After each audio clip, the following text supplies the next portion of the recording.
Healthify मी के 7वें भाग में आपका स्वागत है। आज हम जानेंगे सबसे महत्वपूर्ण चीज के बारे में। जी हाँ, आज तक हम इस चीज को निग्लेक्ट करते आए और लेकिन जैसे ही कोरोना वायरस आया, सडनली सबको पता चल गया कि सही स्वास्थ्य के मायने सिर्फ इम्यूनिटी के द्वारा ही मापदंड से जाने जा सकते हैं। आज हम देखते हैं कि हेल्थ केयर में यूएसए मतलब कि अमेरिका बहुत आगे है, इटली बहुत आगे है। ये दुनिया की सबसे बड़ी महाशक्ति है स्वास्थ्य में। और फिर चाइना है, देन इंग्लैंड है, पूरा यूरोप है, बहुत आगे है। हमारे देश से, इंडिया से बहुत बहुत आगे है। लेकिन क्या कोरोना आने पर ये उनसे लड़ पाए? ये सारा का सारा उजागर हो गया, पोल खुल गई कि सिर्फ गोलियां खाने से हेल्थ नहीं मिलती, क्योंकि गोलियां खाने से इम्यूनिटी नहीं मिलती। इम्यूनिटी यानी कि हमारा रक्षा कवच, हमारी रोग प्रतिकारक शक्ति, ये सबसे बड़ा मानक हो गया है हमारे स्वास्थ्य को मापदंड करने का, मापने का। आज हम जानेंगे कि इम्यूनिटी क्या चीज होती है, कैसी होती है, बढ़ती कैसे, कम कैसे होती है, और इसको कैसे हमने मेंटेन रखना चाहिए। इसके हम एक्शन स्टेप्स भी सीखेंगे। तो यानी कि इम्यूनिटी यानी कि रोग रक्षा कवच यानी कि रोग प्रतिकारक शक्ति हमारे शरीर में, इसका सेंटर कहाँ पर है? कई कई सालों तक साइंस को कुछ भी पता नहीं था। और सही में बताऊं तो आज भी पूरी तरह से 100% किसी को नहीं पता। ये बड़ी शोक की मतलब ये बड़ी दुखद बात है, शोक की बात है कि इम्यूनिटी जिसका हमें पता नहीं है और जिस साइंस को ये पूरा पता नहीं है, हम सिर्फ उसी साइंस के भरोसे अपने स्वास्थ्य को छोड़ देते हैं। ये हमारे लिए बहुत खतरनाक बात है। इसलिए कोरोना ने जो जो तहलका मचाया इटली में, चाइना में एंड अमेरिका में, ये साबित करता है कि हेल्थ केयर में इम्यूनिटी को नज़रअंदाज किया जाता है। हेल्थ केयर में सिर्फ ऑर्गन्स और सिम्टम्स को महत्व दिया जाता है, इनको कम करना और रिलीफ देने को महत्व किया जाता है। लेकिन आपको ये जानकर बहुत शॉक लगेगा कि जब भी आप सिर्फ लक्षणों को मात्र कम या कंट्रोल करते हैं या सप्रेस करते हैं, उस हर वक्त आप अपनी इम्यूनिटी को भी सप्रेस कर रहे होते हैं। बहुत डेंजरस स्थिति है ये। इसलिए आज आप देख रहे हैं कि कैंसर, ऑटो इम्यून डिसीजेस जैसी बड़ी बड़ी भयंकर बीमारियां बढ़ते जा रही है, क्योंकि इम्यूनिटी खत्म हो रही है तो बीमारी से लड़ने की शक्ति खत्म हो रही है, ऑर्गन्स कमजोर हो रहे हैं, आप कमजोर हो रहे हो, तो बीमारियां बढ़ेगी ही बढ़ेगी। राइट? थोड़े से रिलीफ के लिए हम पूरी इम्यूनिटी को खत्म कर दे, ये कोई बहुत अक्लमंदी की बात नहीं है। लेकिन आजकल ऐसे ही हो रहा है। फिर भी जितने इंफॉर्मेशन है, तो इम्यूनिटी के सेंटर्स कहाँ कहाँ पर है, चलिए देखते हैं। सबसे पहले तो ये माना गया कि इम्यूनिटी का सेंटर ब्रेन है, क्योंकि ब्रेन पूरे बॉडी को कंट्रोल करता है। इसलिए इम्यूनिटी भी काफी हद तक, जैसे ब्लड के सेल्स है या फिर बाकी भी ऑर्गन्स जो मैं बताने वाला हूँ आपको, ये सारे ऑर्गन्स है, अल्टीमेटली ब्रेन कंट्रोल करता है। इसलिए प्रथम सेंटर इम्यूनिटी का माना गया है ब्रेन को। उसके बाद ये सेटिस्फेक्शन नहीं हो रहा था कि और क्या हो सकता है, और क्या हो सकता है। फिर पता चला कि ये पेट है, जो नाभि है, नाभि के पीछे का एरिया जो है, उसमें काफी डेंस नेटवर्क होता है ब्रेन के न्यूरॉन्स जैसे सेल्स का। तो इन इन सेल्स को कहा जाता है सोलर प्लेक्सस, और इस सोलर प्लेक्सस को भी कहा गया है सेकंड ब्रेन। और हाँ, ये सेकंड ब्रेन यहाँ होने का महत्वपूर्ण रीजन ये माना जा रहा है कि ये है हमारे इम्यूनिटी का सेंटर, यानी कि सोलर प्लेक्सस। तो ये सेकंड सेंटर है जो इम्यूनिटी का महत्वपूर्ण सेंटर माना गया है। तीसरा जो इम्यूनिटी का सेंटर काफी अभी तो सबसे ज्यादा शायद यही उभर के आ रहा है, इसे कहते हैं गट, यानी कि हमारा intestine, small and large intestine. इसे इम्यूनिटी का महत्वपूर्ण सेंटर माना गया है। इसका कारण जान के आपको बड़ा आश्चर्य लगेगा कि इसका कारण है कुछ पेयर्स पैचेस जो अतड़ियों में अंदर में होते हैं, अंदर में ऐसे लाइन से लगे हुए होते हैं पेयर्स पैचेस। ये इम्यूनिटी को बढ़ाने में मदद करते हैं। और दूसरा तो सबसे आश्चर्यकारक रीजन है, वो है हमारे गट में रहने वाले हेल्दी बैक्टीरियाज। जी हाँ, वही बैक्टीरिया जिससे आप डरते हैं, जिसको एंटीबायोटिक देके आप खत्म करना चाहते हैं। आज ये माना जा रहा है कि जितनी बार आप एंटीबायोटिक खाएंगे, उतनी बार आपके गट के बैक्टीरिया मर जाएंगे, उतने बार आपकी इम्यूनिटी कम हो जाएगी। सो एंटीबायोटिक खाना बहुत खतरनाक साबित होता है। ध्यान से खाइएगा, सोच समझ कर खाइएगा। इसलिए आज देखेंगे नो एंटीबायोटिक और मिनिमम एंटीबायोटिक की मुहिम पूरे दुनिया भर में शुरू है, लेकिन फाइनली कोई मान नहीं रहा। और स्पेशली डॉक्टर्स कहते हैं सर पेशेंट को एंटीबायोटिक चाहिए, पेशेंट कहते हैं सर डॉक्टर्स ने एंटीबायोटिक दिया तो हम क्या करें, है ना। सो ये बहुत ही भयावह स्थिति है, इससे इम्यूनिटी आपकी कंटिन्यूस कॉम्प्रोमाइज हो रही है। चलिए इम्यूनिटी के बारे में जानते जानते ये देख ले कि इम्यूनिटी के सेंटर्स कौन कौन से हैं। इसमें भी बहुत सारा आश्चर्य आपके लिए छुपा हुआ है। सबसे पहले वो चीज का नाम लूंगा जिसको बिल्कुल भी महत्व नहीं दिया जाता। जब भी सर्जरी की जाती है इस पार्ट को हम निकाल देते हैं, वो है अपेंडिक्स।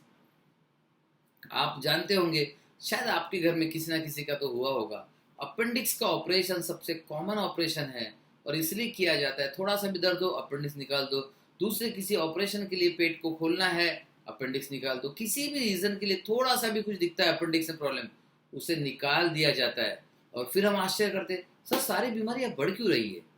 अरे आप इम्यूनिटी के सेंटर्स को तो महत्व नहीं दे रहे हो, तो फिर बीमारी बढ़ेगी या नहीं बढ़ेगी, जरूर बढ़ेगी। सो अपेंडिक्स से पहला इंपॉर्टेंट सेंटर है। दूसरा है लिम्फ नोड, यानी कि हमें जो गठाने आती है, गर्दन में गठाने, काख में गठाने, जो बगल में गठाने आती है, या इंग्वाइनल ग्लैंड्स में, हमारे पाँव के फोल्ड में जो गठाने आती है, पेट में गठाने होती है, छाती में गठाने होती है, जो ये सारे लिम्फ नोड्स जो है ये इम्यूनिटी के चेक पोस्ट का काम करते हैं, बहुत ही महत्वपूर्ण रोल अदा करते हैं। टॉन्सिल्स और एडिनोइड्स, अगेन टॉन्सिल्स बचपन में बार बार टॉन्सिल्स आ रहे निकाल दो, अरे इससे इम्यूनिटी कम होती है, नहीं नहीं निकाल दो।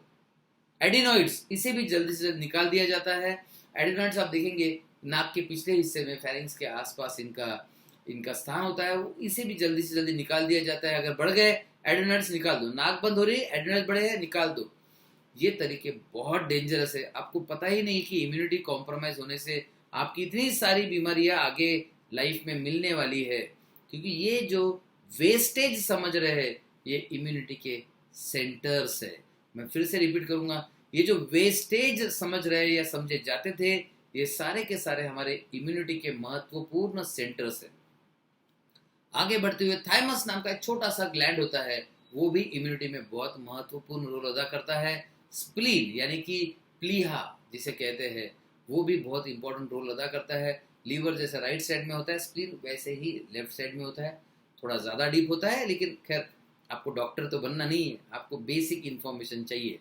देन पेयर्स पैचेस, ये हमारे अतड़ियों में स्पेशली इलियम नाम का जो भाग होता है छोटी अतड़ी का, उसमें एक बढ़िया सजावट के साथ अंदर के लाइनिंग के साथ लगे हुए होते हैं।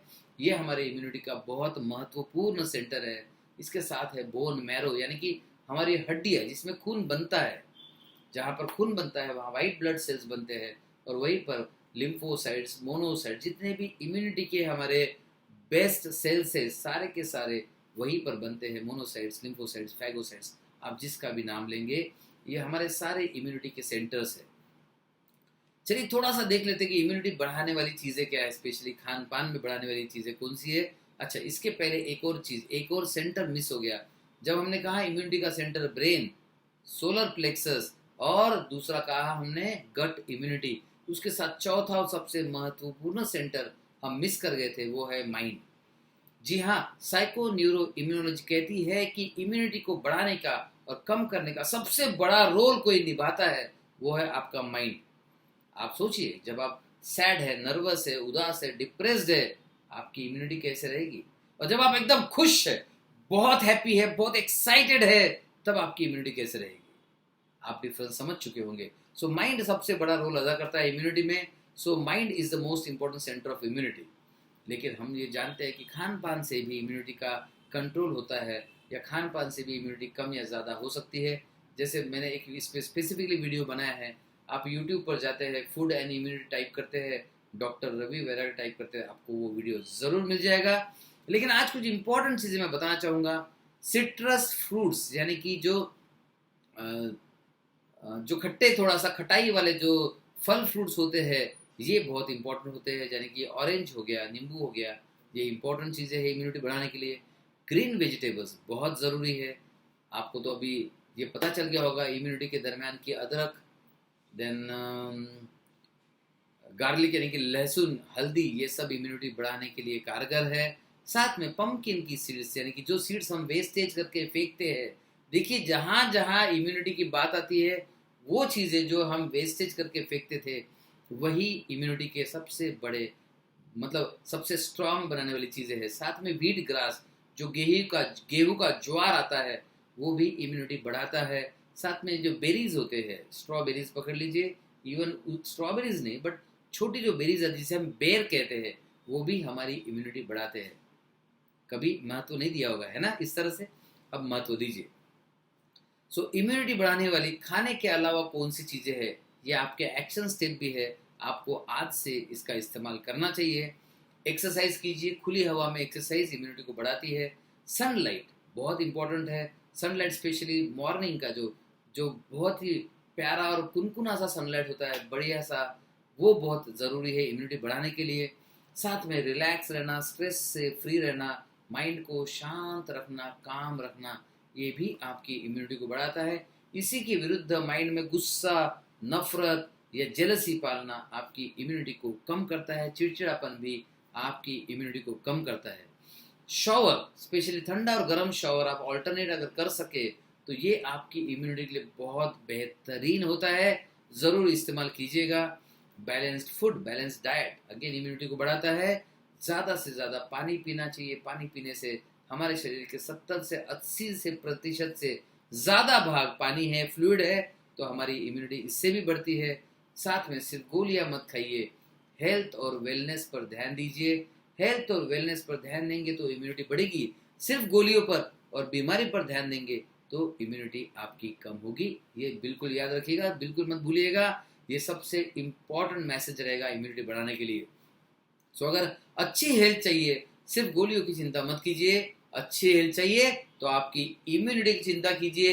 ये आपका रक्षा कवच है जो आपको किसी भी बीमारी से बचा सकता है। और अगर आपने इस रक्षा कवच को महत्व नहीं दिया, अगर आपने गोलियों से दूर नहीं गए, अगर आपने होम्योपैथिक, आयुर्वेदा, इन सिस्टम को महत्व नहीं दिया, फिर आश्चर्य मत कीजिएगा कि मेरे सारे ऑर्गन्स खराब कैसे हो गए, इतनी सारी बीमारियां कहाँ से हो गई, इतने सारे गोलियों के साइड इफेक्ट कहाँ से हो गए, और इतने सारे बीमारी के कॉम्प्लिकेशंस कैसे तैयार हो गए। क्योंकि बाकी सारी गोलियां इम्यूनिटी को कम करने का काम करती है और बीमारी को बढ़ाने का काम करती है। उन गोलियों से दूर जाइए, वेलनेस को अपनाइए, इम्यूनिटी के मेथड्स को अपनाइए, होम्योपैथी के अपनाइए और अपनी इम्यूनिटी को स्ट्रॉन्ग मेंटेन कीजिए। Thank you, all the best. फिर मिलते हैं अगले वीडियो में, यानी कि 8वें वीडियो में, हेल्दीफाई मी वीडियो 8 में। So all the best.